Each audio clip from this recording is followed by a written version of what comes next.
On a 100-degree day in El Paso, a Texas Terrier named Tumble is enjoying a bit of fresh air while trying to beat the heat. However, most of Tumble's time is spent inside a cage at El Paso Animal Services. She was brought into the shelter after she was found on the street, her head trapped in a fence. Usually, in any given year, we have about 25,000 to 30,000 animals come through the door, said Kyla White, whose job is to help get those animals out the door. But there are far more dogs in El Paso than there are willing adopters. It's a common story at shelters in several cities, but it's not the story in every city. My jaw just dropped. I didn't know, said Peter Rourke, a retired orthopedic surgeon based in Jackson, Wyoming. I'm living in a cocoon in Jackson where, life is good and everyone has a dog and all the dogs are well taken care of and the shelter is empty.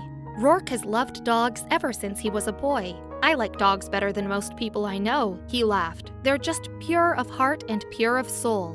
Rourke also happens to be a part-time pilot. When he retired from medicine, he realized that he might be able to help connect some of the towns that have full shelters to the towns full of willing adopters. He took the seats out of his plane and took to the skies, co-founding the nonprofit Dog is My Co-Pilot. The mission is stated to fly or transport the dogs from the areas that have high euthanasia rates to areas that will never put down a healthy animal, he said. A typical day might involve loading up a plane full of animals in Merced, California, and then dropping them off to receiving partners in Portland, Seattle, and Missoula. Correspondent Connor Knighton asked, "What's the maximum number of animals you've had on a flight?"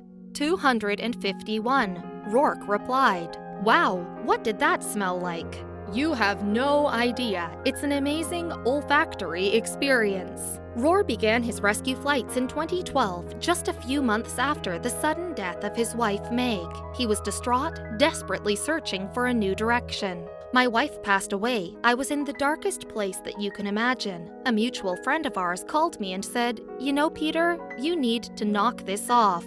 Meg would want you to be happy, so get out there. And out there they went. To date, Dog is My Co-Pilot has flown more than 15,000 animals, mostly dogs, with a few cats thrown in. Rourke said, "That's way more of an impact than I ever made as an orthopedic surgeon, and it's so much more rewarding." On a recent Sunday, 72 animals were waiting for Rourke at the El Paso airport at 4 a.m., including a tired Tumble. Once everyone was safely loaded onto the plane, Rourke took off. After stops in Salt Lake City and Sun Valley, the bulk of the animals descended into Troutdale, Oregon, just outside of Portland. There, an army of volunteers was waiting to help unload the dogs and get them to their new homes. "I think I'm going to cry," said one of the new pet parents. Julie Zagrans, executive director of the Portland rescue organization One Tail at a Time, said she's noticed a huge increase in interest since everyone has been stuck at home during the pandemic. "Yeah, we've been inundated lately. The last few months have been really busy with foster homes and adoption interest." Zangrans found Tumble a home with Portlanders Andrea Fielder and Matt Schmidt. It turns out their backyard kiddie pool is Tumble's favorite hangout spot.